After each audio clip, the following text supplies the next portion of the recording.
Hello दोस्तों, welcome to our channel. तो आज हम बात करने वाले हैं क्लास 9th के एनसीईआरटी के चैप्टर नंबर 10 गुरुत्वाकर्षण मतलब ग्रेविटेशन वाले चैप्टर के बारे में हम लोग बात करने वाले हैं। विश्वास मानिए आप इस 20 से 30 मिनट के लेक्चर में पूरे के पूरे कॉन्सेप्ट सीख जाओगे, प्लस इसमें जितनी भी आप लोगों को प्रॉब्लम्स आती थी एक भी प्रॉब्लम आपकी रहने वाली नहीं है। आप इस लेक्चर को अगर कंप्लीट कर लेते हैं तो आपके रेलवे के एग्जाम में 1 से 2 क्वेश्चन आपके पक्के हैं ही। तो चलिए अब स्टार्ट करते हैं। सबसे पहले हमारी बात जब आती है गुरुत्वाकर्षण चैप्टर की तो उसमें आता है गुरुत्वाकर्षण बल।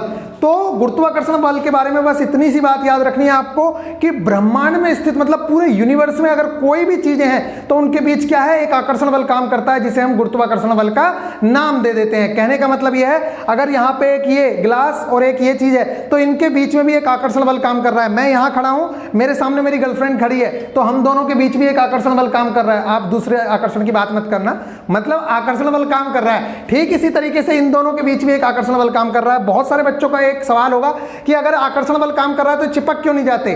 तो देखो इस चीज को आप समझने के लिए ऐसा कर सकते हो कि मान लो एक चुंबक यहां ले लो, आप एक मैग्नेट यहां ले लो, एक मैग्नेट यहां ले लो। ठीक है, हमने दोनों हाथों में मैग्नेट पकड़ी।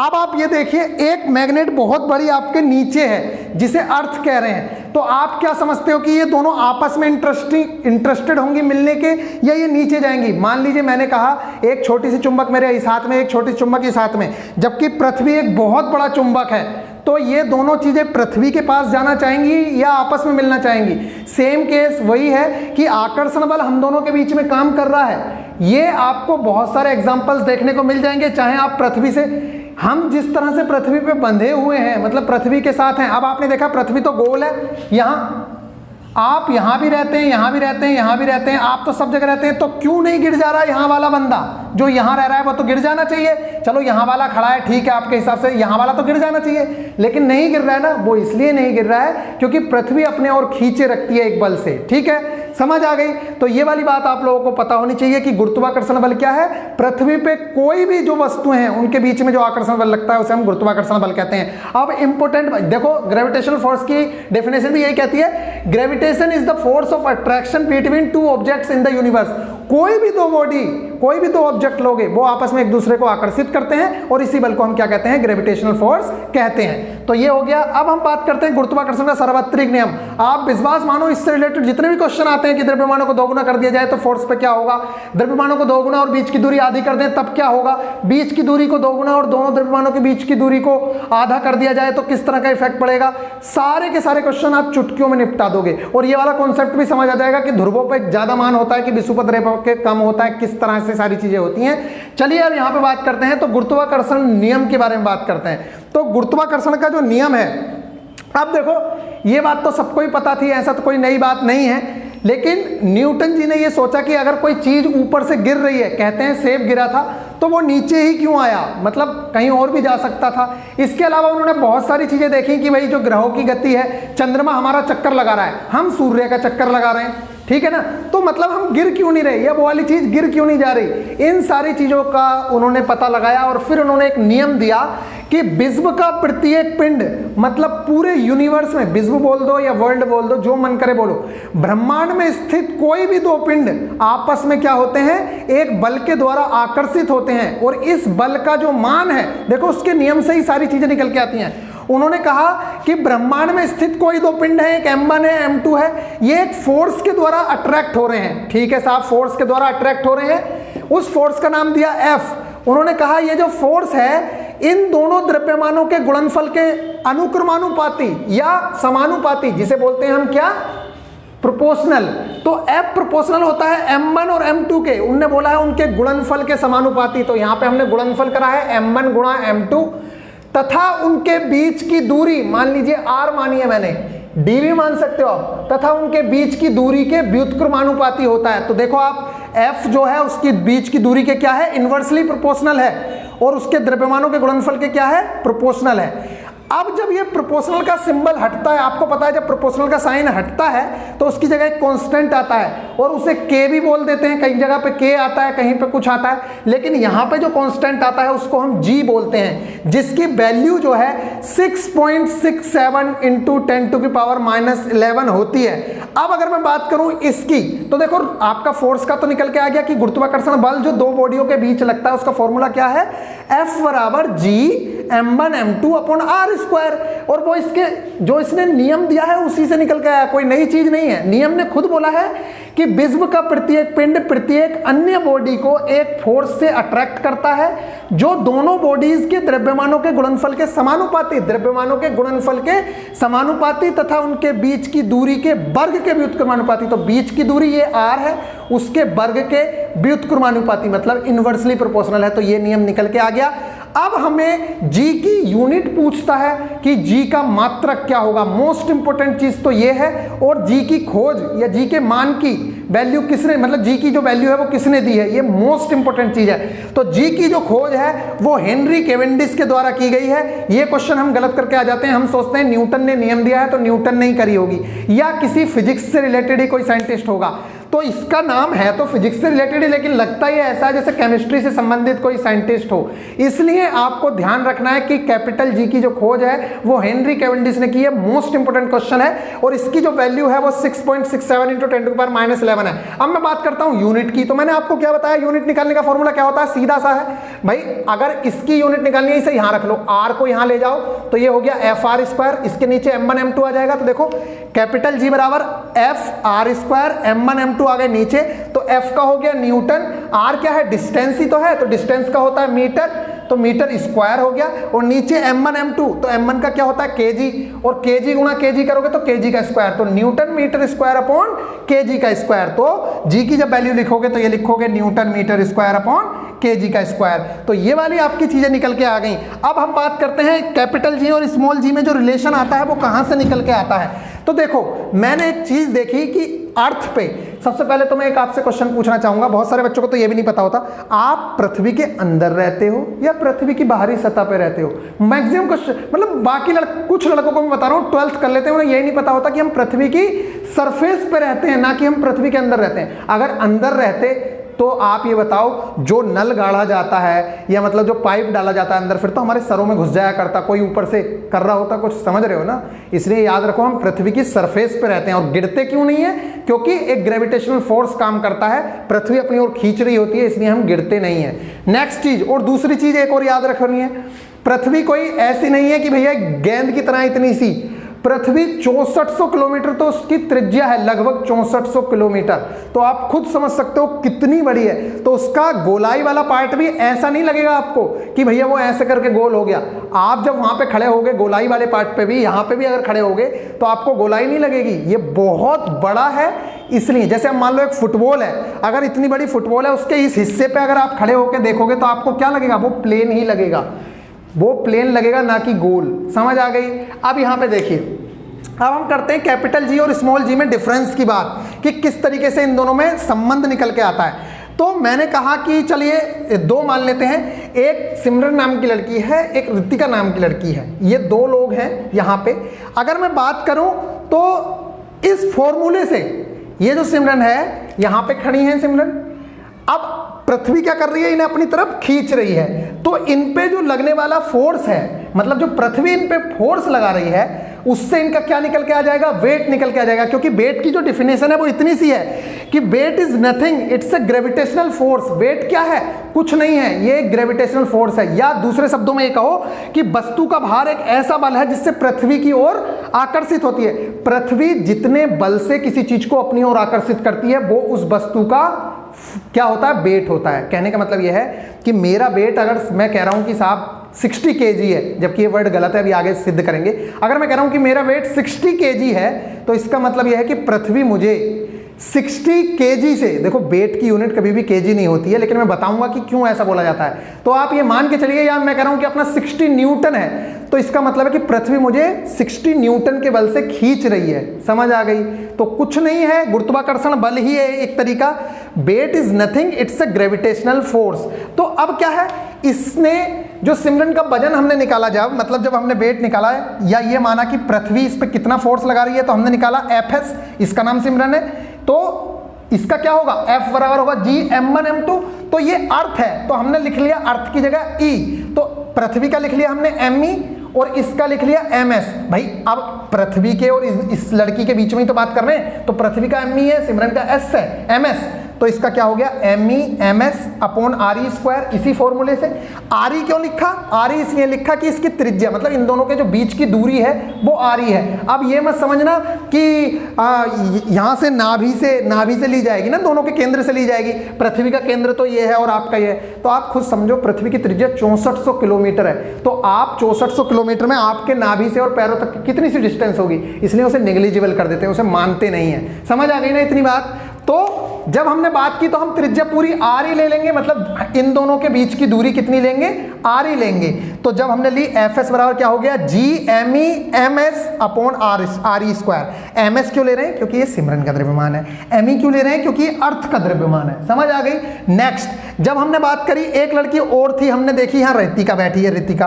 तो जब हमने इसका रितिका का देखा तो हुआ क्या, FR, इस पे फोर्स कितना लगेगा, GME। भाई अर्थ तो चेंज नहीं हो रही, ना डिस्टेंस चेंज हो रही दोनों के बीच की, सिर्फ इसका मास चेंज हुआ। जो लड़की है यहाँ कोई और थी, यहाँ कोई और थी, तो इसका हो गया MR। तो क्या हो गया, FR बराबर GME/MR/RE²। इसमें आप एक चीज कॉमन देख रहे हो, इस फॉर्मूले में देखो M1 मतलब पृथ्वी हो गई, M2 मतलब जो लड़का या लड़की खड़ी है वो हो गया, R क्या हो गया, पृथ्वी की, भाई पृथ्वी अपने केंद्र से ही तो खींच रही है ना, तो उसकी पृथ्वी की त्रिज्या हो गई। तो आप ये देख रहे हो ये वाली जो तीन चीजें हैं ये सेम है, बस लड़की का द्रव्यमान ही तो चेंज हो रहा है हर बार, या लड़के का द्रव्यमान। तो ये वाली जो चीज थी इसे हमने एक नया कांस्टेंट दिया जिसका नाम था, इसकी वैल्यू निकल के आई, इसे हम कह रहे हैं acceleration due to gravity of earth. मतलब ये है स्मॉल g, ये वाली वैल्यू क्या है, स्मॉल g है। अब क्यों है स्मॉल g, या इसे एक्सेलरेशन क्यों कह रहे हैं, तो आपने पढ़ा था F बराबर m में होता है।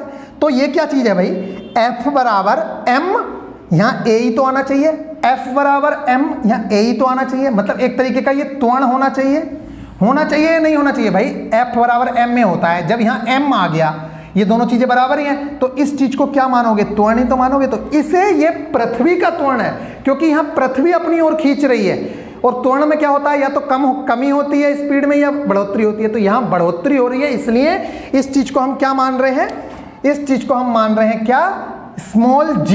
और स्मॉल g की वैल्यू अब क्या हो गई, अब आपने इस चीज को स्मॉल g मान लिया, कहने का मतलब ये है ये भी स्मॉल g है, ये भी स्मॉल g है, क्योंकि ये दोनों सेम चीजें हैं। तो स्मॉल g बराबर ये वाली वैल्यू हो गई भाई, स्मॉल g के बराबर क्या आ गया, GME/RE²। GME/RE² अगर RE की क्रॉस मल्टीपल कर दोगे तो GME बराबर GRE² आ गया। बताओ ये गलत है या सही है, कैपिटल GME बराबर GRE², इसे कहते हैं G और कैपिटल G और स्मॉल g में रिलेशन है। ये कैपिटल G और स्मॉल g में जो रिलेशन है वो ये है GME बराबर GRE²। कहां से निकल के आया, एक बार और सुन लो, कुछ नहीं करना है, इस फॉर्मूले के अंदर जो ये लिखा है बराबर GM1M2, यहाँ पे M1 अर्थ है, दूसरा जो आदमी खड़ा है उसका, और अर्थ और उस आदमी के बीच की दूरी रेडियस है। तो यहाँ पे ये जो चीज निकल के आई F बराबर GME, यहाँ पे जो निकल के आया ये F बराबर GME/RE²। तो ये वाली जो चीज है दोनों में कॉमन है, दोनों में क्या हर जगह कॉमन होगी, आप खड़े होगे तो आपके साथ, ये सिमरन रितिका खड़ी है इनके साथ, कोई भी खड़ा होगा उसके साथ ये वाली चीज कॉमन ही रहेगी, क्योंकि अर्थ की रेडियस तो चेंज होनी नहीं है, ना कैपिटल G की वैल्यू चेंज होनी है, ना अर्थ का मास चेंज होना है, सिर्फ आप चेंज होगे या आपका दोस्त आ जाएगा आपकी जगह, कार आ जाएगी, कोई और चीज आ जाएगी, तो उसका मास चेंज होगा। इसलिए हमने स्मॉल g से मान लिया, ये कांस्टेंट मान लिया, और स्मॉल g बराबर GME/RE² हो गया, और इसे क्रॉस मल्टीपल करा तो GME बराबर GRE², ये रिलेशन निकल के आ गया, मोस्ट इंपोर्टेंट रिलेशन है। ठीक है, तो दो ही चीजें इंपोर्टेंट है इसमें, एक फॉर्मूला ये वाला और एक ये वाला। अब बात करते हैं, इसे कहते हैं हम acceleration due to gravity of earth. अब आया ग्रेविटी फोर्स, अभी आपने पढ़ा ग्रेविटेशनल फोर्स, क्या अभी आपने पढ़ा ग्रेविटेशनल फोर्स, अब आया ग्रेविटी फोर्स। क्या चीज होती है ग्रेविटी फोर्स, तो ग्रेविटी फोर्स कुछ नहीं है, देखो जैसे ये दो वस्तुएं थी, अभी आप कह रहे थे कि इन दोनों में जो फोर्स लग रहा है वो गुरुत्वाकर्षण है, अगर इन दोनों में से कोई भी एक पृथ्वी है तब उसे आप गुरुत्वीय बल कहोगे, क्या कहोगे, गुरुत्वीय बल कहोगे। या दूसरी लैंग्वेज में कहते हैं कि अगर इन दोनों में से कोई भी एक प्लेनेट है तब आप कहोगे, एक या दो प्लेनेट भी है तब उसे हम कहते हैं गुरुत्वीय बल काम कर रहा है। कहने का मतलब यह है कि गुरुत्वीय बल जो है गुरुत्वाकर्षण का ही एक टाइप है, जिसके अंदर एक वस्तु क्या है, अर्थ है या कोई प्लैनेट है, प्लैनेट मतलब कोई ग्रह है, समझ आ रहे हो ना। तो अगर अब इसकी गुरुत्वीय बल की परिभाषा क्या होगी, जब दो वस्तुओं में कोई एक प्लैनेट हो या पृथ्वी वस्तुओं को अपनी ओर आकर्षित करती है, उसी बल को गुरुत्वीय बल कहते हैं। अतः वस्तुएं पृथ्वी की ओर केवल इसी बल के कारण गिरती हैं, तब हम कहते हैं कि वस्तुएं फ्री फॉल में है। अब एक कॉन्सेप्ट आता है कि कोई वस्तु मुक्त रूप से गिर रही है। मुक्त रूप से गिरने का मतलब होता है ऐसे गिरना, समझ आ गई? मुक्त रूप से गिरने का मतलब है ऐसे गिरना, समझ आ गई ना? इस चीज को हम बोलते हैं कि मुक्त रूप से गिरना, इसे बोलते हैं फ्री फॉल। तो ये क्यों गिरी? क्योंकि पृथ्वी ने अपनी ओर खींचा, पृथ्वी अपनी ओर खींच रही है, इसलिए इसे बोल रहे हैं हम फ्री फॉल। समझ आ गई? तो ये वाली चीज आ गई। अब इसके बाद देखिए, न्यूटन, इसकी यूनिट निकल गई, सब कुछ हो गया। इसके बेस पे भी क्वेश्चंस जो आते हैं बहुत सारे वो पूछेंगे। फिलहाल गुरुत्वीय बल के कारण उत्पन्न त्वरण को हम गुरुत्वीय त्वरण कहते हैं। ये जो गुरुत्वीय बल लग रहा है, जैसे मैंने अभी कहा ना आपको, पृथ्वी किसी चीज की जब खींच रही है अपनी तरफ, तो उस चीज को हम कह रहे हैं गुरुत्वीय बल। वहां पे गुरुत्वीय बल जब दो वस्तुओं के बीच आ रहा है तो उसे बोल रहे हैं हम ग्रेविटेशनल फोर्स, लेकिन जब उसमें पृथ्वी आ जा रही है तब हम उसे बोल रहे हैं गुरुत्वीय बल। और जब ये गुरुत्वीय बल हो गया तब आप विश्वास मानिए कि गुरुत्वीय बल के कारण उत्पन्न त्वरण को हम क्या कहेंगे? एक्सलरेशन ड्यू टू ग्रेविटी, मतलब स्मॉल जी कहेंगे। तो स्मॉल जी के कारण जो लगेगा उसे हम कहेंगे क्या? मतलब जब हम देखो इस चीज को गिराया तो इसकी वेलोसिटी बढ़ी, और जब वेलोसिटी बढ़ी तो एक्सलरेशन उत्पन्न हुआ, और ये जो एक्सलरेशन उत्पन्न हुआ इस चीज को हम कह रहे हैं एक्सलरेशन ड्यू टू ग्रेविटी, और यही है स्मॉल जी, यही है स्मॉल जी। समझ आ गई? अब बात करते हैं वेट की। तो वेट मैंने आप लोगों को बता ही दिया। मास क्या है?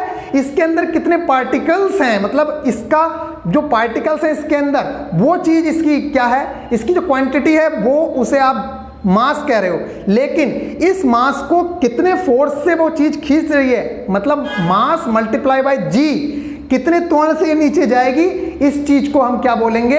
हम बोलेंगे वेट। तो उसने बोला है वस्तु का भार एक बल है जिससे पृथ्वी की ओर आकर्षित होती है।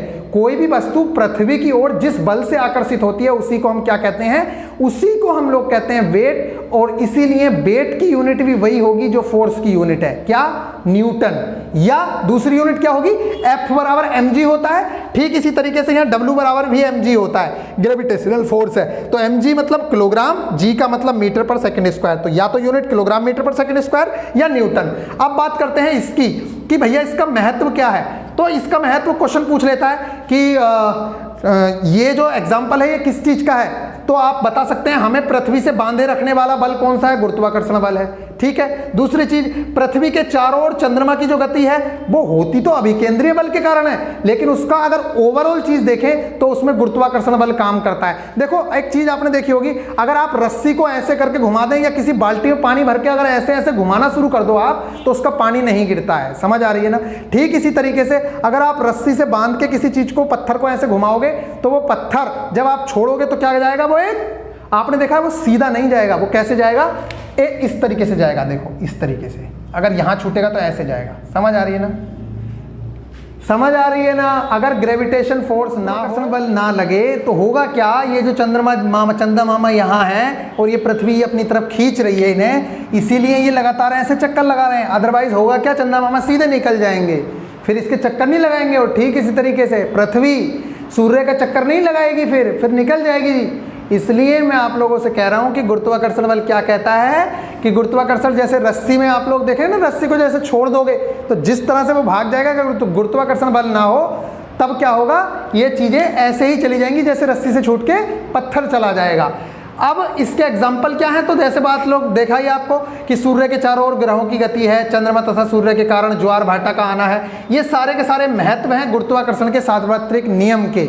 ठीक है, तो वेट आपको पता चल गया है, कैपिटल जी पता चल गया, स्मॉल जी पता चल गया। अब बात करते हैं विषुवत रेखा पर और इक्वेटर पर और पोल पर किस तरीके से जी की वैल्यू चेंज होती है। क्योंकि आपने सुना है कि इसे तो सार्वत्रिक गुरुत्वाकर्षण नियतांक कहते हैं। ये जो है सार्वत्रिक गुरुत्वीय नियतांक है, यूनिवर्सल ग्रेविटेशनल कांस्टेंट, ये तो कहीं चेंज नहीं होगा। लेकिन जो स्मॉल जी है उसकी वैल्यू चेंज होती रहती है। स्मॉल जी की जो वैल्यू है वो क्या होती रहती है? चेंज होती रहती है। तो अब उसकी वैल्यू क्या है? तो आप देखें, अगर पृथ्वी पर ही देखें तो पृथ्वी का आकार कुछ, देखो ये तो समझाने के लिए ऐसे बनाया है, इतना चपटा नहीं है, लेकिन अगर मान लें ऐसा है तो यहाँ हो गए पोल, ये ध्रुव है, और ये वाली चीज क्या है? विषुवत रेखा है। ये क्या है? विषुवत रेखा, जिसे इक्वेटर कह रहे हैं। अब आप मानिए तो ऐसा कहते हैं कि भाई जो आर की वैल्यू है वो तो चेंज हो गई। अब भाई यहाँ कम हो गई आर की वैल्यू, पृथ्वी की त्रिज्या यहाँ कम हो गई और यहाँ पृथ्वी की त्रिज्या बढ़ गई।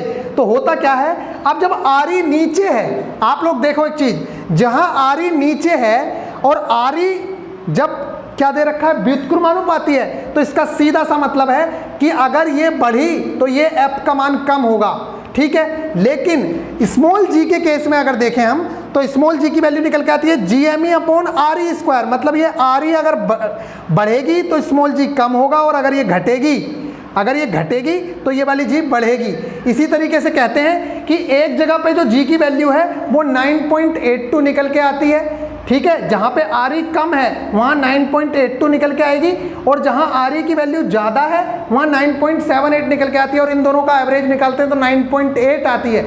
इसलिए हम स्मॉल जी की जो वैल्यू है वो क्या लेते हैं, 9.8 मीटर पर सेकेंड स्क्वायर आते हैं। लेकिन अब से क्वेश्चन पूछे कि कहाँ पर जी की वैल्यू ज़्यादा होगी, कहाँ पर कम होगी, तो आप खुद बताइए। जहाँ RE की वैल्यू कम होगी वहाँ जी की वैल्यू ज़्यादा होगी। क्यों? क्योंकि आपने पढ़ा है भैया यहाँ से सीधा G बराबर होता है GME बटे RE स्क्वायर। ऊपर वाली चीज़ें तो कांस्टेंट है, उन्हें छोड़ दो। अगर RE का मान, ये RE स्क्वायर है, अगर RE का मान बढ़ेगा तो सीधी सी बात है इसका मान कम नहीं होगा क्या? इसका मतलब विषुवत रेखा पे मान G का कम होगा, और ध्रुवों पे ये कम हो गया, ये वाली चीज़ कम हो गई, तो ये वाली चीज़ क्या हो जाएगी, बढ़ जाएगी। अब ये वाली चीज़ मुझे समझाने की तो जरूरत है नहीं। अगर मैं ऐसे कह दूं आपसे 1/RE है तो इसका मतलब तो सीधा सबको पता ही है। भाई एक बात बताओ, अगर RE की जगह यहाँ पे 4 लिखोगे तो जी की वैल्यू कम हुई, और अगर यहाँ 2 लिखोगे तो जी की वैल्यू बढ़ी या नहीं बढ़ी? इस चीज़ को तो समझ ही रहे होगे। बाकी अगर नहीं समझ आ रहा तो मैथ्स में समझना इस चीज़ को। फिर मैंने तो समझाया कि विषुवत रेखा पे जी का मान कम और ध्रुवों पे जी का मान ज़्यादा होता है। ये क्वेश्चन पूछा जाता है, ये नहीं पूछा जाएगा कितना होता है, बस ये पूछा जाता है कम होता है या ज़्यादा होता है। अब बात करते हैं चंद्रमा की, कि चंद्रमा पे क्या वेट होता है और आपका अर्थ पे किस तरह से वेट में डिफरेंस होते हैं। तो इन चीज़ों को मैं मिटा रहा हूँ यहाँ से, और अब हम क्वेश्चंस करना शुरू करेंगे। तो सबसे पहले बहुत सिंपल सा क्वेश्चन है, आप लोगों को ये तो पता है कि वेट या फोर्स क्या चीज है, जिस बल से पृथ्वी किसी चीज को अपनी तरफ खींचती है उस चीज को हम उस वस्तु का भार कहते हैं। ठीक इसी तरीके से किसी भी वस्तु को चंद्रमा जितने फोर्स से अपनी तरफ अट्रैक्ट करता है वो उसका क्या है, उस पर भार माना जाएगा। तो अब सीधी सी बात है, जितना पृथ्वी का वजन है उतना तो वजन है नहीं उसका, ना उसका उतना वजन है, ना उसकी उतनी रेडियस है। तो जब आप फॉर्मूले में रखेंगे इस वाले में तो वहाँ पे क्या आएगा, उसका जो फोर्स ऑफ अट्रैक्शन है वो भी कम है। तो इस वजह से जब आप ये वाला फॉर्मूला लगाते हैं G बराबर GME अपॉन RE स्क्वायर, यहाँ पे मून रखोगे, मून का द्रव्यमान रखोगे, मून की रेडियस रखोगे। अब देखो पृथ्वी का द्रव्यमान होता है 5.98 इंटू 10⁴ kg, त्रिज्या होती है लगभग 6400 किलोमीटर। जबकि अगर मैं बात करूं मून की, तो मून की जो त्रिज्या है वो लगभग है 1.74 इंटू 10⁶, मतलब 1740 किलोमीटर के आसपास, और उसका जो द्रव्यमान है वो 7.36। तो जिसका द्रव्यमान कम है वो क्या करेगा, जिसका द्रव्यमान कम है वो कम अट्रैक्ट करेगा, सीधी सी बात है। और पृथ्वी जो है वो ज़्यादा अट्रैक्ट करेगी। तो जी की वैल्यू जब यहाँ निकालते हैं तो यहाँ जी की वैल्यू आती है 9.8, जबकि जब वहाँ निकालते हैं तो जी की वैल्यू निकल के आती है कितनी, उसका 1/6। हमारे यहाँ जो 9.8 है उसका 1/6 वैल्यू वहाँ निकल के आती है। इसलिए जो हमारे यहाँ वेट होगा किसी चीज़ का, मान लीजिए हमारे यहाँ वेट 60 न्यूटन है, तो वहाँ उसका वजन कितना होगा, 1/6 होगा। क्यों?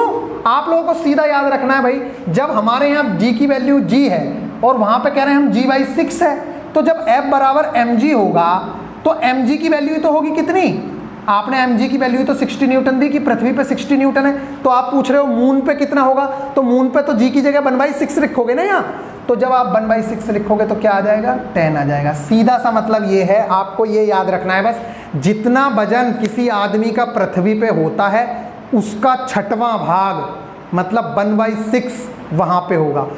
ऐसे ही ये याद रखना है, जो हमारा यहाँ पे स्मॉल जी की वैल्यू है वो वहाँ पे जाके क्या हो जाएगी, 1/6 हो जाएगी। इसीलिए फोर्स भी चेंज हो रहा है, और स्मॉल जी की वैल्यू, कैपिटल जी की वैल्यू तो हमेशा हर जगह पे सेम ही रहती है, वो कभी चेंज नहीं होती, क्योंकि उसका नाम ही है यूनिवर्सल कांस्टेंट है। ये यूनिवर्सल ग्रेविटेशनल कांस्टेंट, जो चीज़ों में यूनिवर्सल लग गया वो सब जगह लागू होती है। जैसे ये है यूनिवर्सल लॉ ऑफ ग्रेविटेशन, ये पूरे ब्रह्मांड में किन्हीं भी दो वस्तुओं के बीच लागू हो जाता है। तो ये वाली चीज़ आप लोगों को समझ आ गई, तो आई होप कि आप लोग इस चीज़ को समझ गए हो। तो अगर आपसे कोई पूछे कि वेट ऑफ मून, तो वेट ऑफ अर्थ का 6वां भाग, ये याद रखना, इससे सारे क्वेश्चन बन जाएंगे। और ऐसे ही क्वेश्चन दे रखे हैं आपके, अभी क्वेश्चन दिखाऊंगा मैं, करवाऊंगा। अब चलो ये सारी चीजें हो गई, इस चीज को मिटाते हैं। अब आपके क्वेश्चंस करते हैं कुछ। तो देखो ग्रेविटेशन से किस तरह के क्वेश्चन पूछेगा वो। क्या करता है ये फॉर्मूला जो है F बराबर G m1 into m2 upon r square. अब आपको पता है ये वाली चीज कांस्टेंट है, तो इस चीज को तो भूल ही जाओ अभी, ठीक है, ये तो बदलनी है नहीं। अब क्या करेगा वो, इन चीजों को बदलेगा और आपसे पूछेगा फोर्स बताओ क्या हो गया। तो देखो उसने कहा द्रव्यमानों को दोगुना कर दिया जाए, मतलब दोनों जो द्रव्यमान है उन्हें दोगुना कर दिया जाए तो फोर्स पर क्या इफेक्ट पड़ेगा। तो पहला फोर्स तो हमारा चलो मान लिया यही था, जी तो देखो चेंज होना नहीं है, चलो यहाँ लिख भी लो। तो पहला तो यही है। अब उसने क्या कहा F2 कितना हो गया, जब दोनों द्रव्यमानों को दोगुना करा, इसे 2m1 लिखोगे, इसे 2m2 लिखोगे तो यहाँ आ गया 4, क्या 4 आ गया, और m1 m2 और जब इसे दोगुना करा तो यहाँ आ गया 4 अपॉन आर स्क्वायर। तो अब आप एक बात बताओ ये क्या हो गया, इस चीज को तो F1 लिख सकते हो ना, सेम ही तो चीज है, G m1 m2 upon r square. तो F2 कितना आ गया, 4 F1 के बराबर आ गया। अब तो मैंने सोल्व भी कर दिया, अब आगे से सोल्व नहीं करूंगा, अब देखो डायरेक्ट करूंगा। एक बार समझा दिया है, द्रव्यमान दोगुने करें इसलिए यहाँ 2m1 होता है, यहाँ 2m2 होता, दो बाहर निकाल दिए तो 4 हो गया, आर स्क्वायर ही हो गया। इस तरीके से फोर्स अगर पूछेगा तो कितना हो गया, 4 गुना हो गया। अब देखो किस तरह से चेंज होंगे सारे के सारे, जल्दी से देखो। बोल रहा है बीच की दूरी आधी कर दिया जाए तब फोर्स क्या चेंज होगा।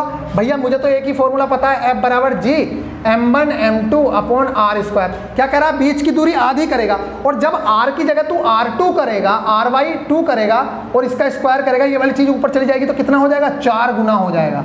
आंसर हो जाएगा 4 गुना हो जाएगा फोर्स। समझ आ गई, अब दोबारा नहीं करूंगा, आप लोग समझ लेना इस चीज को। नेक्स्ट देखो, द्रव्यमानों को दोगुना तथा बीच की दूरी को आधा कर दिया है। ठीक है साहब, F बराबर क्या है, G m1 m2 upon r square. उसने क्या कहा, द्रव्यमानों को दोगुना कर दिया। ठीक है साहब कर दे, ये तो यहाँ 4 m1 m2 आ जाएंगे। जब दोगुना दोनों को करोगे तो एक को करेगा तो एक को करेंगे, लेकिन उन्होंने कहा दोनों द्रव्यमानों को कर दिया, दूरी को आधा कर दिया। तो दूरी जब यहाँ पे r/2 करेगा और उसका स्क्वायर करेगा तो यहाँ से नीचे आ जाएगा r स्क्वायर बाई 4 और ये 4 ऊपर चला जाएगा, इसलिए क्या हो जाएगा, 16 गुना हो जाएगा। करके देख लेना, आपका आंसर आ जाएगा। नेक्स्ट क्वेश्चन करता हूं जल्दी से। नेक्स्ट है, बीच की दूरी दोगुनी तथा दोनों द्रव्यमानों को दोगुना कर दिया। अब देखो फोर्स F बराबर है G m1 m2 upon r square. क्या बोला है, दोनों द्रव्यमानों को दोगुना कर दिया। ठीक है कर दे, तो 4 m1 m2 आ जाएगा, और क्या कह रहा है यहाँ से, बीच की दूरी भी दोगुनी कर दी। अब इस चीज को दोगुना करा है, मतलब 4 आर स्क्वायर आ जाएगा। यहाँ दोगुना का स्क्वायर करोगे तो 4 से 4 कट गया, मतलब फोर्स वो का वही रहेगा, चेंज नहीं होगा। इस तरह के सारे क्वेश्चंस अगर आपको नहीं आते हैं और आप चाहते हैं कि मैं करवा दूं, पहली बात तो मैंने सारे क्वेश्चन कराई दिए हैं, आई होप कि आपको समझ आ गए होंगे। अगर नहीं भी आए तो बता देना, इस तरह के और भी फॉर्मूले लेके, जैसे संवेग का फॉर्मूला है, काइनेटिक एनर्जी का है, एक लेक्चर ऐसा दूंगा कि साला एक क्वेश्चन नहीं बच के जाएगा वहां से। ठीक है, ये वाला क्वेश्चन हो गए। अब इस चीज को खत्म करते हैं और जल्दी से बात करते हैं दूसरी चीजों पर। तो डिफरेंस पता चल गया आपको, स्मॉल जी में और कैपिटल जी में। जरूर से जरूर नीचे लिख के देना सारे के सारे डिफरेंस, जैसे कि कैपिटल जी की वैल्यू चेंज कभी नहीं होती है, जबकि स्मॉल जी की वैल्यू चेंज हो जाती है। ठीक इसी तरीके से आपको मास की वैल्यू कहीं पे भी चेंज नहीं होगी, मास हमेशा सेम रहेगा, जबकि वेट की वैल्यू जगह जगह पे चेंज होगी, क्योंकि जी की वैल्यू चेंज होगी। डब्ल्यू में जी आ जाता है ना, स्मॉल जी, इसलिए इस तरीके से वेट और मास में आप डिफरेंस नीचे लिख के देंगे। एक चीज और, कई बार आपने सुना होगा ये बोलते थे किसी वस्तु का भार 50 kg है, तो ऐसा क्यों बोल रहे हो, जबकि भार का तो मात्रक न्यूटन है। तो कायदे में तो वो गलत ही है, लेकिन वो इसलिए बोल देते हैं, ये चीज याद रख लेना, F बराबर mg। देखो जब आप अर्थ पे हो, सबके सब अर्थ पे ही हो, ऐसा तो है नहीं कि आप कहीं और जा रहे होगे। तो जब अर्थ पे g की वैल्यू सेम है तो कई बार ऐसा कर सकते हो आप लोग कि फोर्स या मास दोनों एक तरह से ले सकते हो। मतलब आप ये बोल सकते हो कि मेरा 50 kg भार है। जब आपने ये बोल दिया कि किसी आदमी का भार 50 kg है, तो ये पहले से ही ज्ञात है कि यहाँ पे g की वैल्यू 9.8 है, तो उसे हम मल्टीप्लाई करेंगे तो उसका भार निकल जाएगा, अगर रियल है तो। समझ आ रही है ना, मतलब रियल का भार आप उससे निकाल सकते हो, क्योंकि ये पहले से ही ज्ञात है कि यहाँ पे g की वैल्यू 9.8 है। इसलिए अगर आप बोलते हो कि 50 kg है, वैसे वो है तो गलत, लेकिन बुक्स में भी वो चीज़ यूज़ होती है और बाकी जगह भी यूज़ होती है, तो वो हो सकती है, क्योंकि एक चीज़ हमें पहले से पता है उसकी। ठीक है, ये वाली चीज़ आपकी हो गई। तो इसके अलावा कोई चीज़ नहीं बचती है। अभी जो 2-3 चीज़ें बचती हैं उनके बाद अब देखते हैं हम गुरुत्वीय बल के प्रभाव में जितनी गतियाँ होंगी, गुरुत्वीय बल मतलब ग्रेविटेशनल फोर्स के जो प्रभाव है, जो ग्रेविटी फोर्स है जो पृथ्वी अपनी तरफ खींच रही है, उसके प्रभाव में किस तरह से वस्तुओं की गति के समीकरण चेंज होते हैं। तो देखो आपने पढ़ा होगा जो गति के समीकरण होते हैं वो b बराबर u प्लस ए टी पहला समीकरण, s बराबर u t plus half a t square, v square बराबर यू स्क्वायर प्लस 2as। अब बच्चों को समझ नहीं आता कि ऊपर जाने पे कैसे चेंज होंगे नीचे जाने पे। तो देखो आपको सीधा सा समझना है, त्वरण है, इसके अंदर एक त्वरण है, तो त्वरण ए क्या है, जब आप कोई ऊपर से नीचे चीज छोड़ोगे तो क्या होगा, उसका वेग लगातार बढ़ेगा। अभी तो यहाँ देखो क्या था, यहाँ इसका अगर जब इसे ऊपर से छोड़ रहे हो, देखो ऊपर से छोड़ रहे हो तो इसका प्रारंभिक वेग क्या है, 0 है। अभी इनिशियल वेलोसिटी 0 है, जबकि इसे नीचे जाएंगे तो वो चीज़ बढ़ती चली जाएगी। तो इनिशियल वेग हमेशा ध्यान रखना, जब कोई चीज़ ऊपर से छोड़ी जाती है तो उसका इनिशियल वेग 0 होता है और जी की वैल्यू पॉजिटिव ली जाती है क्योंकि त्वरण का मान लगातार बढ़ रहा है। जबकि जब आप किसी चीज़ को ऊपर फेंकते हो तो ये पता होता है कि हमें उसकी जो नीचे से फेंका होगा किसी एक वेलोसिटी से फेंका होगा, जबकि ऊपर जाके वस्तु रुकेगी एक बार, क्योंकि वो धीरे धीरे मान घटता चला जाएगा। तो एक बार रुकेगी जाके वस्तु, और जब वो रुकेगी तो वहां पे क्या होगी, उसकी फाइनल वेलोसिटी मतलब अंतिम वेग 0 हो जाएगा। तो ये हमें क्वेश्चंस में दिया नहीं रहता है, हमेशा याद रखना है कि जब कोई वस्तु ऊपर फेंकेगा तो b अपने आप से 0 लगाना है, मतलब अंतिम वेग 0 लगाना है, और जब ऊपर से कोई फेंकेगा तो उस टाइम पे u आपको 0 देना लगाना है। ये आपको ज्ञात होना चाहिए, मतलब ये पहले से पता है हमें, और क्यों पता है वो मैंने आप लोगों को बता दिया। अब फॉर्मूला कैसे चेंज होगा, तो बस कुछ नहीं करना है, s की जगह पे आप क्या लगा दोगे, h लगा दोगे। भाई नीचे चलते हैं तो दूरी चलते हैं, ऊपर चलोगे तो हाइट चलोगे, भाई ऊपर चलोगे तो हाइट ही तो चलोगे, तो s की जगह पे h लगाना है। और g कैसे लगाना है, अगर g ऊपर से नीचे गिरोगे तो वेग का मान बढ़ता है, और जहां वेग का मान बढ़ता है वहां पॉजिटिव लगाते हैं वैल्यू, और जब वेग का मान घटेगा तो क्या होगा, समय के साथ अगर वेग घट रहा है इसका मतलब क्या है कि वहां पे निगेटिव एक्सेलरेशन आएगा, तो g की वैल्यू वहां पे क्या लगा दोगे, निगेटिव लगा दोगे। इसके साथ साथ एक चीज और याद रखनी है, जितना समय ऊपर से नीचे गिरने में लगता है ठीक इतना समय नीचे से ऊपर जाने में लगता है। मान लीजिए कोई वस्तु 10 मीटर की ऊंचाई से नीचे गिराई जाती है, अगर उसे 5 सेकंड लग रहे हैं तो आप विश्वास मानिए कि यहां से 10 मीटर की ऊंचाई जाने में भी 5 ही सेकंड लगेंगे। इस चीज को याद रखना, इस चीज को याद रखना ध्यान से। और एक कॉन्सेप्ट और यहां पे क्लियर कर देता हूं, कई बार आपने क्वेश्चन सुना होगा कि अगर एक पत्थर को और एक कागज को एक साथ फेंक दिया जाए तो वो पृथ्वी पर, मान लीजिए 10 मीटर की ऊंची बिल्डिंग है या पीसा की मीनार से दोनों चीजों को हमने फेंक दिया, बताओ कौन सी चीज पहले गिरेगी, कौन सी देर से गिरेगी। तो मैं आपको बताऊं, इसका आंसर जो देता है वो शुरू में ही बोलता है कि निर्वात में फेंका जाता है या ऐसी जगह पे फेंका जाता है जहां पे कोई भी मतलब रेस्ट्रिक्शन ना हो। अब होता क्या है, वैसे अगर आपने एक कागज को गिरा दिया और एक पत्थर को गिरा दिया तो पहले पत्थर पहुंच जाएगा बाद में कागज पहुंचेगा, ये है रियलिटी। लेकिन वो जो क्वेश्चन पूछता है वो निर्वात में पूछता है, और निर्वात में इसका आंसर ये है, देखो ऐसा क्यों हुआ कि पत्थर पहले चला गया कागज देर से गया, हवा ने जो लगाया है, मतलब हवा जो रोक रही है उस चीज को, तो कागज पे हवा ने ज्यादा से ज्यादा प्रतिरोध लगा रखा है, मतलब उसका रेस्ट्रिक्शन ज्यादा है, इसलिए वो रुक गई है। तो हवा की वजह से ये हो रहा है। अगर हवा ही हटा दें तो दोनों चीजें समान टाइम से पहुंचेंगी, मतलब 10 सेकंड में अगर पत्थर पहुंचेगा तो 10 ही सेकंड में कागज पहुंचेगा। इस चीज को याद रखना, ये क्वेश्चन पूछा जाता है।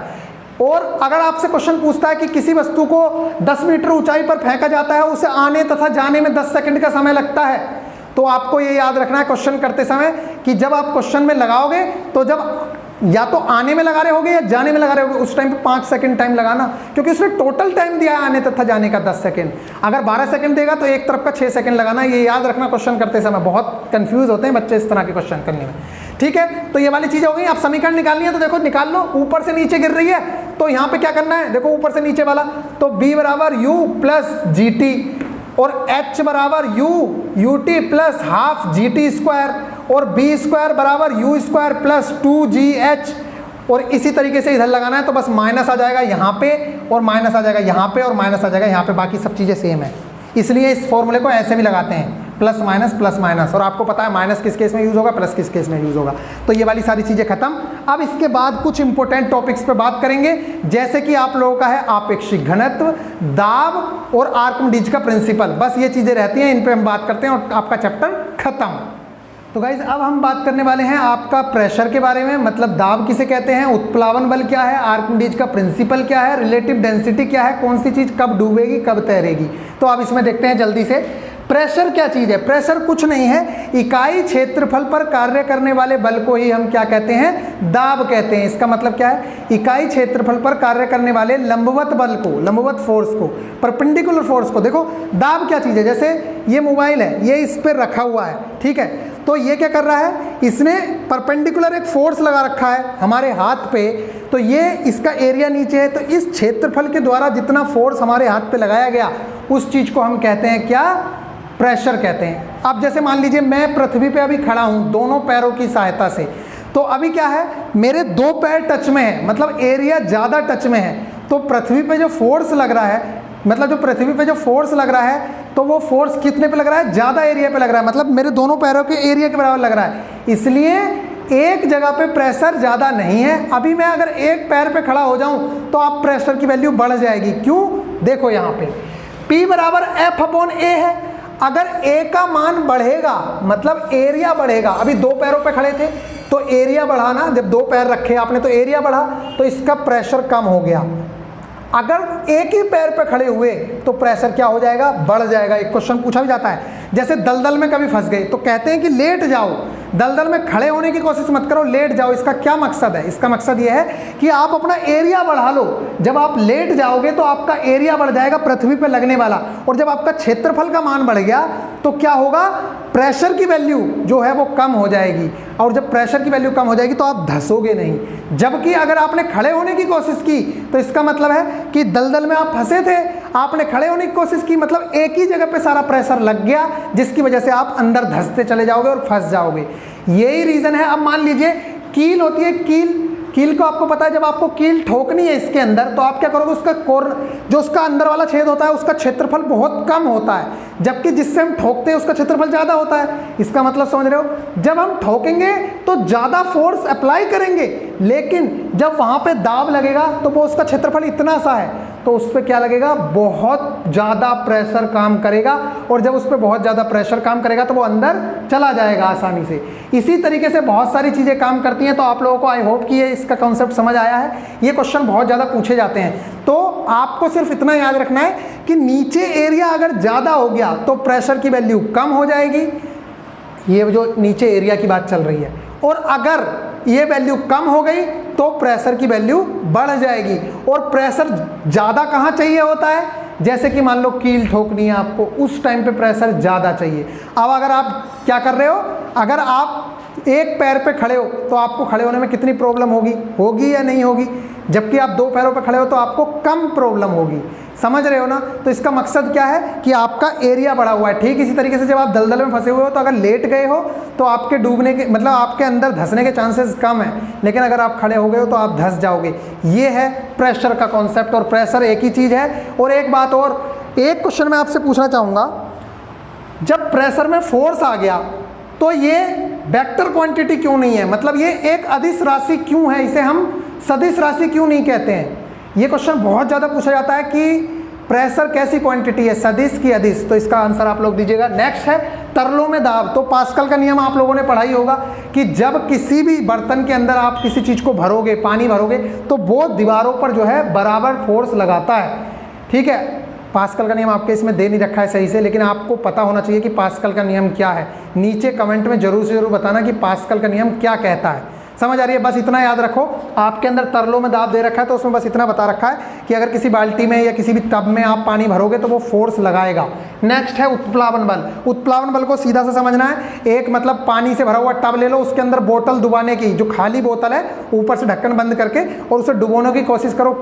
क्या आपको लगता है कि नीचे से कुछ फोर्स काम कर रहा है? मतलब ऊपर नीचे से कोई चीज़ ऊपर को धकेल रही है। अगर आप बोतल को और नीचे धकेलते चले जाओगे तो आपको ज़्यादा फोर्स लगाने की जरूरत होगी, और जैसे ही आप छोड़ोगे बोतल ऊपर आ जाएगी। इसका मतलब क्या है? नीचे एक फोर्स काम कर रहा है, जिसको हम क्या कह रहे हैं? वोयेंसी फोर्स कह रहे हैं। समझ आ रही? उसी चीज़ को हम उत्प्लावन बल कहते हैं। नेक्स्ट, आर्किमिडीज का प्रिंसिपल क्या कहता है? आर्किमिडीज का प्रिंसिपल कुछ नहीं, बहुत सिंपल है कि अगर किसी भी चीज़ को पूर्ण या आंशिक रूप से, मतलब पूरा या आधा, अगर आप डुबाने की कोशिश करोगे तो जितना वो फ्लूइड डिस्प्लेस करेगी उसकी वैल्यू वो होगी। देखो कहने का मतलब ये है, वो ये कहना चाह रहा है, एक बार और सुन लो। वो ये कह रहा है कि जैसे मान लो आपने किसी चीज़ को डुबाने की कोशिश की तो जितना फ्लूइड इसे देखो ये एक टैंक है, आपने आधी बॉडी डुबोई, अगर आप पूरी बॉडी डुबोगे तो ये अपने वजन के बराबर फ्लूइड को डिस्प्लेस करेगी। कहने का मतलब ये है कि अगर ये मार्कर मैं पानी में डुबोऊं तो पानी का स्तर इस मार्कर के भार के जितना, मतलब जितना इसका भार है उतना ये पानी का लेवल उठा देगी, अगर वो पानी में छेद नहीं है तो। लेकिन अगर यहाँ छेद है तो इसका मतलब है जितना तुम इस ईंट को, अगर ये ईंट है, जितना आप इसे डुबोगे उतना पानी बाहर आ जाएगा। अगर मैं कहूँ कि ये इतना डूबा हुआ है, सिर्फ इतना, तो इसका मतलब यह है कि इसका जो भार है इतने पार्ट का वो इस पानी के बराबर है। अगर आप इस पानी को नाप लो तो इसका भार निकल के आ जाएगा इस बॉडी का, क्योंकि जो फ्लूइड डिस्प्लेस है वो बराबर है जो बॉडी जितनी इसके अंदर जा रही है। अगर ये पूरी बॉडी चली जाएगी तो इसका वेट पूरी बॉडी का इसके बराबर होगा। तो आर्किमिडीज का प्रिंसिपल यही तो कहता है, वेट ऑफ डिस्प्लेस फ्लूइड या वेट ऑफ डिस्प्लेस फ्लूइड या वाटर बराबर होगा किसके, जो बॉडी का वेट है। कब? जब बॉडी पूरी डूब गई है। और अगर आधी डूबी है तो आधी डूबी हुई बॉडी का वेट बराबर होगा जितना फ्लूइड उसने डिस्प्लेस किया है। बस इतनी सी बात है। इसके अलावा तैरना या डूबना कब है, तो देखो अगर उत्प्लावन बल का मान, जैसे अभी आप बोतल को डुबो रहे थे तो बोतल ऊपर निकल आई, क्यों? क्योंकि नीचे से जो लगने वाला बल है बोतल पे, अब देखो बोतल खाली है तो खाली बोतल ज़्यादा फोर्स तो लगा नहीं रही नीचे, मतलब उसका बल तो इतना ज़्यादा है नहीं, मतलब उसका वेट इतना है नहीं, जबकि नीचे से क्या लग रहा है, उस पर ज़्यादा फोर्स लग रहा है, इसलिए वो डूबेगी नहीं। समझ आ गई? तो कहने का मतलब ये है कि अगर बुओयेंसी फोर्स का मान वेट से ज़्यादा है तो वस्तु तैरती रहेगी। ठीक इसी तरीके से अगर बुओयेंसी फोर्स का मान कम हो गया, अब जैसे मान लो आपने कोई कील उठाई या पत्थर उठाया और वो पानी में डाला, तो पत्थर का भार ज़्यादा है और जब उसे अंदर डाल रहे हैं तो यह डेंसिटी वाला कॉन्सेप्ट भी आता है, यहाँ अभी बात करेंगे। तो जब आपने डाला तो नीचे से जो बुओयेंसी फोर्स लग रहा था वो इतना नहीं था कि इसे ऊपर तैरा सके, इसलिए वो चीज़ डूब जाएगी। इसी तरीके से कॉन्सेप्ट है कि सुई जो है डूब जाती है, जहाज तैरता रहता है, तो उसका जो एरिया है उसके बेस पे, और घनत्व वाला जो कॉन्सेप्ट है, इस कॉन्सेप्ट को और समझ लो एक बार। जो घनत्व वाला कॉन्सेप्ट है वो क्या कह रहा है, घनत्व का कॉन्सेप्ट भी यही कहता है कि जैसे मान लो एक, आपने सुना होगा डेड सी का नाम सुना है, या आपने सुना होगा जो खारा समुद्र होता है उस पर, मतलब उसमें डूबा इतना आसान नहीं है कि आप लोग डूब जाओगे।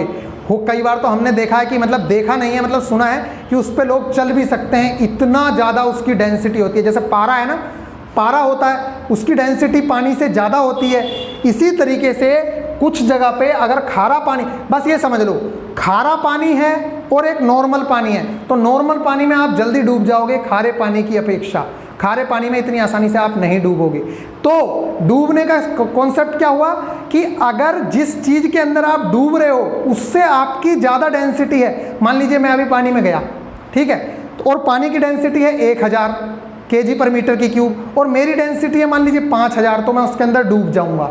अगर पानी की 5000 है और मेरी 4000 है तो मैं ऊपर तैरता रहूँगा, मैं डूबूंगा नहीं। सेम केस है कि अगर वो खारा समुद्र है, उसकी डेंसिटी इतनी ज़्यादा है कि हमारी बॉडी से भी उसकी डेंसिटी ज़्यादा है, तो हम वहाँ नहीं डूबेंगे। बस यही कॉन्सेप्ट है और इसके अलावा कुछ नहीं है। आपसे 2 क्वेश्चन मैं पूछ रहा हूँ यहाँ, इसके बाद न्यूमेरिकल करते हैं कि आप 2 केस बताओ जब बुओयेंट फोर्स और वेट बराबर होंगे, उस केस में क्या होगा। दूसरी चीज़, जब मेरा डेंसिटी और पानी का डेंसिटी बराबर होगा तो उस केस में क्या होगा, ये आप लोग मुझे ज़रूर से ज़रूर बताएं।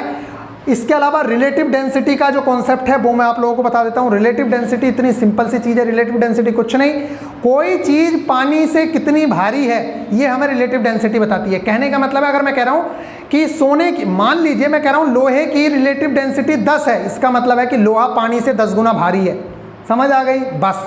तो कैसे निकालेंगे? रिलेटिव डेंसिटी का मतलब होता है अपेक्षित घनत्व, किसी पदार्थ का घनत्व अपॉन पानी का घनत्व। अब देख लो, मान लो किसी पदार्थ का, जैसे मान लो 13600 होता है, उसका 13600 किसका, पारे का, और पानी का होता है 1000 kg पर मीटर की क्यूब। यहाँ भी kg पर मीटर की क्यूब, यहाँ भी kg पर मीटर की क्यूब। kg पर मीटर की क्यूब से kg पर मीटर की क्यूब कट गया, 13.6 आया। इसका मतलब आया रिलेटिव डेंसिटी अगर पारे की 13.6 है, इसका मतलब है पारा पानी से 13.6 गुना भारी है। और रिलेटिव डेंसिटी की कोई भी यूनिट नहीं होती है, क्योंकि ऊपर भी घनत्व है नीचे भी घनत्व है, तो घनत्व की घनत्व से यूनिट कट जाएगी, ये वाली बातें आप लोगों को पता होनी चाहिए। आई होप कि आप लोग बहुत अच्छे से सारी चीज़ों को समझ गए हो। अब हम चलते हैं न्यूमेरिकल्स की ओर। ज़्यादा टाइम ना लेते हुए आप लोगों को बहुत अच्छे से सारा कॉन्सेप्ट समझ आ गया होगा। अगर आपको ये कॉन्सेप्ट समझ आया है तो प्लीज़ ज़रूर से ज़रूर वीडियो को शेयर कर देना अपने दोस्तों के साथ। और अब हम इसके न्यूमेरिकल पे बात करते हैं, कितनी आसानी से आप लोग इसके न्यूमेरिकल्स को उड़ा सकते हो। अब देखो 5 मिनट के अंदर सारे के सारे न्यूमेरिकल किस तरह से हम लोग निपटा लेते हैं। तो सबसे पहला न्यूमेरिकल उसने बोला है, बस ध्यान से देख लीजिए, 10.1 में दिया है पृथ्वी का द्रव्यमान 6 इतना दे रखा है, 6 × 10⁻²4 और इसके अलावा उसने चंद्रमा का द्रव्यमान इतना दे रखा है, r इन दोनों के बीच की इतनी दे रखी है, g की वैल्यू हमें पता ही होती है। उनने पूछा इन दोनों के बीच कितना फोर्स लगेगा, तो डायरेक्ट पता है हमें F बराबर G m1 m2/r²। सारी वैल्यू गिवन है, m1 भी पता है, m2 भी पता है, r भी पता है, g भी पता है, यहाँ वैल्यू रखोगे आंसर आ जाएगा। नेक्स्ट क्वेश्चन पे मैं बात करता हूँ 10.2 पे। उसने बोला है एक कार किसी कगार से गिर रही है, ऊपर से गिर रही है, मतलब आप गति की समीकरणों के बारे में बात कर रहा है। ठीक है साहब, ऊपर से गिर रही है, इसका मतलब क्या है, सीधी सी बात है कि u बराबर 0 रहा होगा जब ऊपर से गिर रही है, मैंने बताया ही था। और उसने बताया कि 5 सेकंड में धरती पर आ जाती है। ठीक है, परिकलन में सरलता का g का मान 10 लेना है। देखो एक बात और याद रखना, जब तक कहा ना जाए तब तक g की वैल्यू 10 नहीं रखनी है, 9.8 रखनी है।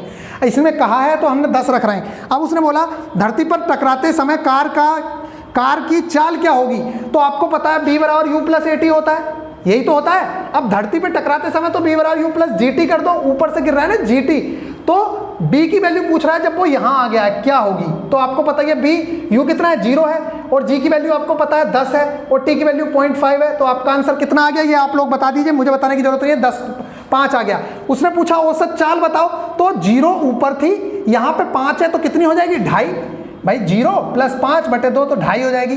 इसके बाद उसने कहा कि ये बताओ धरती से कगार कितनी ऊंचाई पे है। अब एक बात बताओ, आपके पास सारी चीजें हैं तो ऊंचाई निकालनी है तो ये वाली समीकरण लगाओगे h बराबर ut + ½ gt²। अब ut तो 0 हो गया क्योंकि u की वैल्यू 0 है, g की वैल्यू आपको पता है 10 दे रखी है, t की वैल्यू 0.5 दे रखी है, h वैल्यू नहीं निकाल सकते क्या, g की वैल्यू कितनी दे रखी है 10 और ये 0.5 है, आंसर नहीं निकाला जा सकता क्या, बड़ी आसानी से निकाल लोगे, बताने की जरूरत नहीं है। इससे अगला एग्जाम्पल है, कोई चीज ऊपर की ओर फेंकी गई है, किसी वस्तु को ऊर्ध्वाधर दिशा में ऊपर की ओर फेंका जाता है और यह 10 मीटर की ऊंचाई तक पहुंचती है, h दे दिया, और जब ऊपर फेंक रहे हैं तो इसका मतलब क्या है, वेलोसिटी यहां पे जाके 0 हो गई होगी, मतलब मैंने आप लोगों से जो बात कही थी वो यहां पे है। u निकलवा रहा है कि कितनी वेलोसिटी से आपने फेंका था, आपको पता है क्या है, फॉर्मूला लगाओगे b² बराबर u² - 2gh, क्योंकि ऊपर को फेंक रहे हो, और जब आप -2gh लगाओगे, और ये पता ही है क्यों लगाओगे, क्योंकि आप लोगों को पता है g पता है, h पता है और b भी पता है, इसलिए एकमात्र यही फॉर्मूला लग सकता है। जो दूसरा वाला फॉर्मूला है उसके अंदर b नहीं मिलेगा आपको, जो दूसरा s बराबर जिसमें h आ रहा है s बराबर ut + ½ gt² में, उसमें नहीं मिलेगा, इसलिए ये वाला फॉर्मूला लगाना है। सारी वैल्यूज पता है, u की वैल्यू 14 निकल के आ जाएगी, बाकी चीजें आप लोगों को कुछ करनी नहीं है, यही आपसे क्वेश्चन पूछा गया है। नेक्स्ट क्वेश्चन है, वस्तु द्वारा उच्चतम बिंदु तक पहुंचने में लिया गया समय निकालना है आप लोगों को, तो b बराबर u + at लगा दो, सारी वैल्यू आप लोगों को अभी गिवन है, b बराबर u + at, दोबारा से फॉर्मूला लगाओगे आपका आंसर मिल जाएगा। नेक्स्ट क्वेश्चन देखते हैं 10.4, बहुत ही ज्यादा इजी क्वेश्चन है। क्वेश्चन बोल रहा है एक वस्तु का द्रव्यमान 10 kg है, पृथ्वी पर इसका भार कितना होगा। लो, द्रव्यमान 10 kg है, भार का फॉर्मूला mg होता है, बस g से मल्टीप्लाई करनी है, मतलब 10 की मल्टीप्लाई 9.8 से करनी है, आपका आंसर आ जाएगा जितना भी आएगा, मेजर करने की जरूरत नहीं है ना। ठीक है, नेक्स्ट क्वेश्चन है 5वां, एक वस्तु का भार पृथ्वी की सतह पर मापने पर 10 न्यूटन आता है, चंद्रमा की सतह पर कितना होगा। लो, ये कोई बात है, अब 10 न्यूटन यहाँ आ रहा है तो इसका 6वां भाग आएगा चंद्रमा पर, 10/6 आएगा आंसर। समझ आ गई ना, कर लोगे, कोई बड़ी बात नहीं है, समझ रहे हो ना जो मैं बोल रहा हूं। उसने मास दिया था पहले क्वेश्चन में 10.4 में और आपसे पूछ लिया था भार बताओ, तो 9.8 से मल्टीप्लाई कर दोगे क्योंकि W बराबर mg होता है। अगली बार उसने अर्थ पे दे दिया तुम्हें कि 10 न्यूटन है, चंद्रमा पे पूछ लिया 10/6 कर दोगे। अगली बार प्रेशर का क्वेश्चन है एक, तो बस प्रेशर के क्वेश्चन में आपको m दे रखा है, g की वैल्यू आपको पता होती है 9.8, तो मतलब फोर्स तो आपने निकाल ही लिया है बराबर mg से। अब वो पूछ रहा है प्रेशर, तो पहली बार में P1 बराबर क्या करोगे, F/A, F तो सेम ही रहेगा जो निकालोगे, A का वैल्यू नीचे क्या है, इस बार 20 × 10 का नीचे आयत आएगा, और दूसरी बार में क्या आएगा 20 × 40 का आयत आएगा, बाकी कुछ नहीं है, फोर्स वो का वही रहना है, एरिया चेंज हो जाएगा। नेक्स्ट क्वेश्चन है रिलेटिव डेंसिटी आप लोगों को दे रखी है 10.8, रिलेटिव डेंसिटी दे रखी है 10.8, आपसे पूछा है चांदी का चांदी का जो घनत्व होगा वो कितना होगा, तो कोई बड़ी बात नहीं है। भाई साहब एक बात बताओ, जब 1000 kg पर मीटर की क्यूब किसकी होती है, पानी की होती है, और ये 10.8 है, तो इसकी कितनी होगी 10.8 मल्टीप्लाई बाई 1000 मतलब 10.8 मल्टीप्लाई बाई 10⁻³ क्या हो जाएगी, इसकी रिलेटिव डेंसिटी हो जाएगी। 5 मिनट नहीं हुए, सारे के सारे न्यूमेरिकल्स हो गए। अगर किसी को कोई प्रॉब्लम आती है बता देना, सारे के सारे न्यूमेरिकल दोबारा करवा दूंगा। वैसे मुझे पक्का भरोसा है कि आपको सब समझ आ गया होगा, एक बार देख लो। ये सारे न्यूमेरिकल्स हैं। चलिए फिर मिलेंगे नेक्स्ट वीडियो में, ख्याल रखिएगा। चैप्टर अगर पसंद आया हो, न्यूमेरिकल्स मैं कह रहा हूँ ना, न्यूमेरिकल्स खेल होते हैं, अगर आपको कॉन्सेप्ट समझ आ जाए तो। कॉन्सेप्ट समझ आया, न्यूमेरिकल आप लोगों ने उड़ा दिए। चलिए मिलेंगे नेक्स्ट वीडियो में, ख्याल रखिएगा, टेक केयर। वीडियोस को सपोर्ट करते रहो यार, अच्छा लगता है अगर आप लोग सपोर्ट करते हो, जिससे कि मैं आगे वीडियोस दे सकूँ। एक चैप्टर और बचा है 9th के NCERT का जो इंपॉर्टेंट है, एनर्जी वाला, वर्क एंड एनर्जी। इसके बाद तो कोई टेंशन है ही नहीं।